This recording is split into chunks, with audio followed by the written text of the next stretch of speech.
Kenapa kemudian hari ini tidak terjadi situasi yang sama gitu, malah terjadi kelangkaan atau kenaikan harga-harga dan seperti negara ini jadi autopilot. Nah, kalau dalam kesimpulan saya gitu ya, mungkin karena Pak Jokowi hari ini sudah tidak terlalu fokus lagi mengurusi rakyat atau masyarakat. Pak Jokowi lebih fokus untuk mengurusi anak-anaknya dan menantunya, karena anaknya di tahun ini itu ikut jadi cawapres, kemudian anak yang paling kecil jadi ketua umum partai dan pengen masuk ke Senayan agar bisa mendapatkan suara 4% gitu kan. Dan dalam 3 hari terakhir ini ribut sekali soal kenaikan suara PSI yang menggelembung dan jauh dibandingkan partai-partai yang lain gitu ya. Dalam 3 hari naik sampai lebih dari 230.000 suara untuk PSI, sementara partai-partai yang lain tidak ada yang mengalami lonjakan drastis seperti itu gitu. Jadi Pak Jokowi sibuk gitu. Untuk urusan cawapres mungkin sudah selesai, Gibran sudah unggul dari lawan-lawannya, tapi untuk urusan PSI belum selesai nih. PSI belum tentu lolos ke Senayan meskipun sudah terjadi penggelembungan suara gitu. Lalu selanjutnya menantunya juga katanya mau maju sebagai calon gubernur. Nah, dan ini pilkada serentak tahapannya akan dimulai setelah bulan Ramadan gitu ya. Sekarang sudah terjadi koalisi awal gitu ya, pembicaraan persiapan terkait pilkada serentak gitu. Nah, jadi ya Pak Jokowi sibuk gitu. Urusan soal PSI belum lolos ke Senayan, terus menantunya pengen jadi calon gubernur. Jadi ya saking sibuknya mungkin Pak Jokowi jadi tidak lagi fokus untuk ngurusi rakyat atau ngurusi masyarakat gitu. Nah, faktor lainnya mungkin karena hari ini sudah terjadi bagi-bagi jabatan gitu. Nah, relawan-relawan dari kubu Prabowo ya, terutama kubu Jokowi, relawan Jokowi atau sebelumnya yang mendukung Pak Ganjar yang pindah dukung ke Prabowo itu sekarang sudah mulai dapat jabatan-jabatan komisaris. Nah, kalau relawan-relawan mendapatkan jabatan komisaris, maka orang-orang yang biasa bermain impor itu juga pengen dapat proyek gitu, pengen dapat impor gitu, pengen dapat fee gitu. Makanya kemudian ini nampaknya mereka sudah kebelet sekali untuk melakukan impor, terutama salah satunya adalah impor beras. Nah, bagi saya, cerita harga beras yang mahal, kemudian terjadi antrian begitu panjang dan sebagainya, itu nampak seperti drama saja. Ya karena ini semua ini ada kalkulasinya, ada hitung-hitungannya gitu. Karena polanya itu sudah pernah terjadi sebelum-sebelumnya. Terjadi kelangkaan beras, harga beras jadi mahal, kemudian dilakukan pasar beras murah gitu ya, dan kemarin terjadi antrian panjang untuk ngantri beras gitu ya, kemudian fotonya viral di mana-mana dan kemudian dijadikan laporan, dijadikan bahasan, oh kita nih perlu impor beras nih karena beras mahal, beras langka dan sebagainya. Makanya ya pengen impor beras gitu, meskipun sebenarnya ya ini semuanya hanya drama gitu, drama untuk dijadikan sebuah alasan. Dan banyak orang juga bertanya, kenapa ada orang yang mau ngantri panjang untuk beli beras murah dengan selisih harga hanya sekitar Rp20.000 gitu ya, dari harga asal atau harga normalnya. Di pasar murah itu bisa lebih murah sekitar 20.000 lah. Tapi kenapa orang kemudian mau ngantri? Ini pertanyaan teman-teman saya yang ada di Jakarta gitu ya. Mungkin mereka tidak paham bahwa uang 20.000 itu di channel MD 2045. Salam inspirasi, salam NKRI, harga mati. Teman-teman mungkin sudah mendengarkan sedikit penyampaian atau edukasi dari saudara kita ahli Puraman tentang tindakan-tindakan atau situasi dinamika-dinamika politik yang terjadi saat ini. Tentunya apa yang disampaikan beliau sangat menarik dan sangat bermanfaat agar kita ketahui situasi saat ini.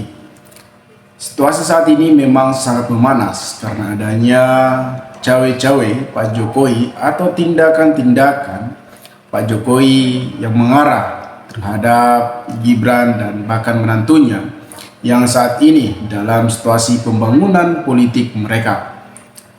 Kenaikan harga beras seakan-akan Pak Jokowi kurang respon atau tidak peduli sesuai apa yang dikatakan oleh saudara ahli Puraman itu. Karena Pak Jokowi lebih fokus terhadap menantunya yang ingin mencalonkan sebagai gubernur Medan dan bahkan Gibran sebagai wakil dari Prabowo Subianto.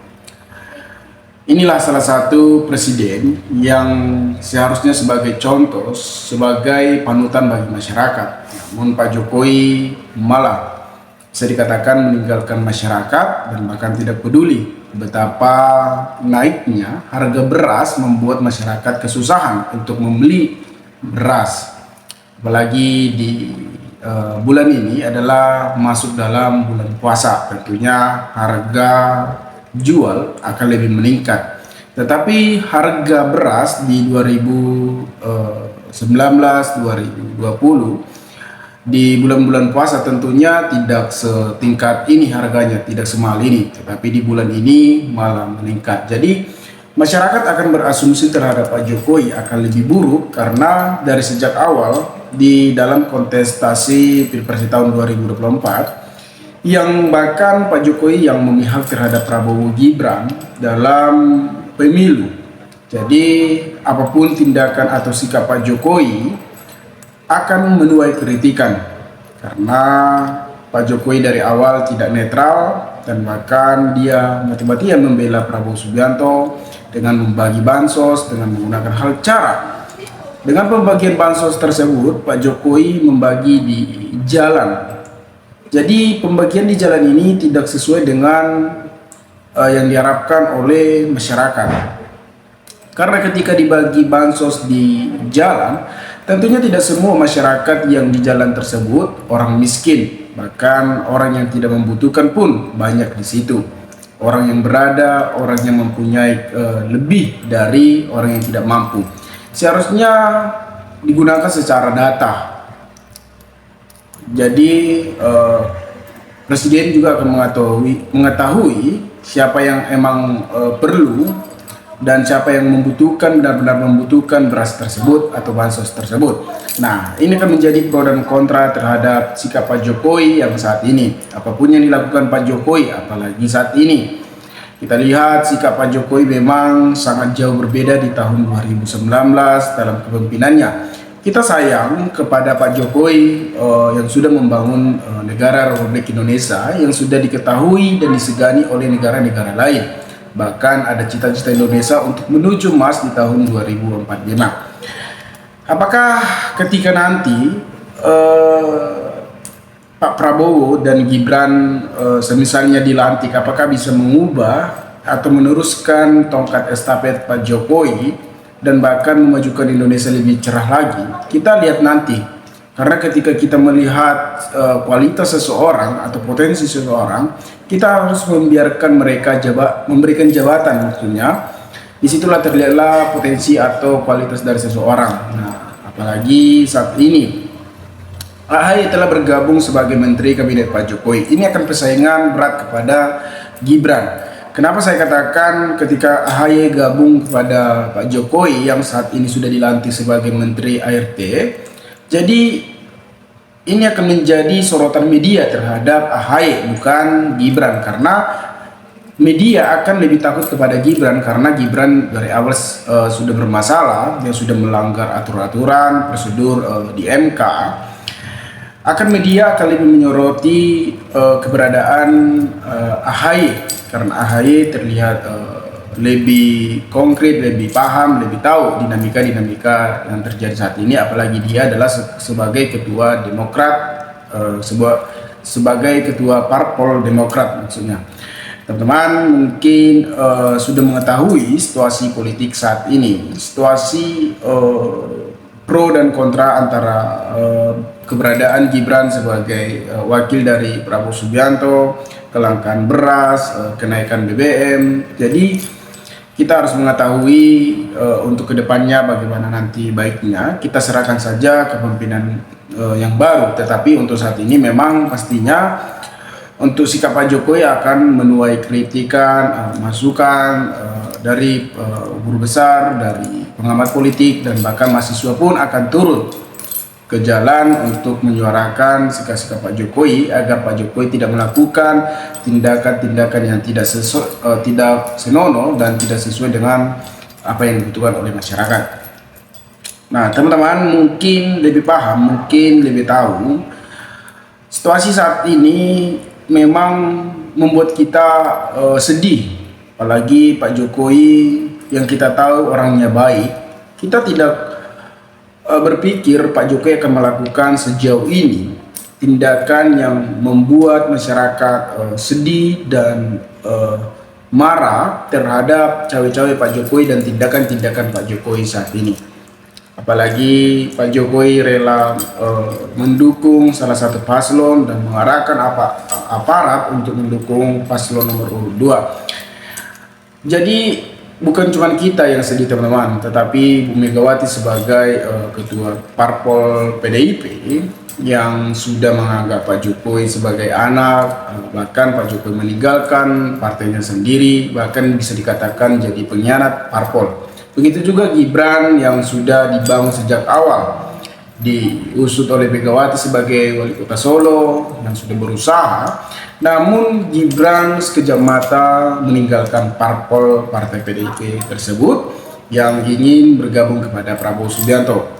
Ini bisa dikatakan bahwasannya mereka adalah memiliki ambisi atau hanya haus kekuasaan, bukan kepentingan suatu tim, bukan kepentingan masyarakat lagi, melainkan bagaimana dia ingin berkuasa di Republik Indonesia ini. Tentunya kita tidak membutuhkan orang-orang seperti yang gila kekuasaan, yang haus kekuasaan, tetapi kita ingin memilih atau menginginkan kepemimpinan orang yang memiliki integritas tinggi dan emang pro kepada masyarakat dan mementingkan masyarakat, bukan hanya kepentingan kepribadinya. Saya salut dengan kinerja Pak Jokowi yang selama ini sejauh ini bisa kita katakan sudah berhasil. Pak Jokowi pernah mengatakan sosok pemimpin itu adalah sosok yang mampu untuk turun ke jalan, yang mampu untuk mendengarkan rakyat, yang mampu untuk belusukan ke berbagai daerah. Dan bahkan Pak Jokowi juga memberikan pesan, jangan pilih orang yang hanya duduk di istana, yang hanya haus kekuasaan, yang gila kekuasaan. Tetapi memang inilah dinamika situasi politik yang dimana teman jadi lawan menjadi teman, seperti Jokowi yang rivalnya dulu adalah Prabowo dalam kontes Pilpres di 2014-2019 malah menjadi kawan, bahkan Pak Jokowi mati-matian mendukung Prabowo Gibran. Mungkin saja karena Gibran sebagai wakil dari Prabowo Subianto, dan itu adalah salah satu ambisi dari Jokowi yang mengusung Gibran agar Gibran bisa menjadi wakil dari Prabowo Subianto. Bahkan Pak Jokowi lah yang akan akan mengarahkan Gibran untuk kedepannya. Nah, teman-teman mungkin lebih tahu, mungkin lebih paham, maka berikanlah tanggapan teman-teman di kolom komentar agar kita bisa saling tukar pikiran satu antara lain. Salam inspirasi, salam NKRI, MD 2045 melaporkan.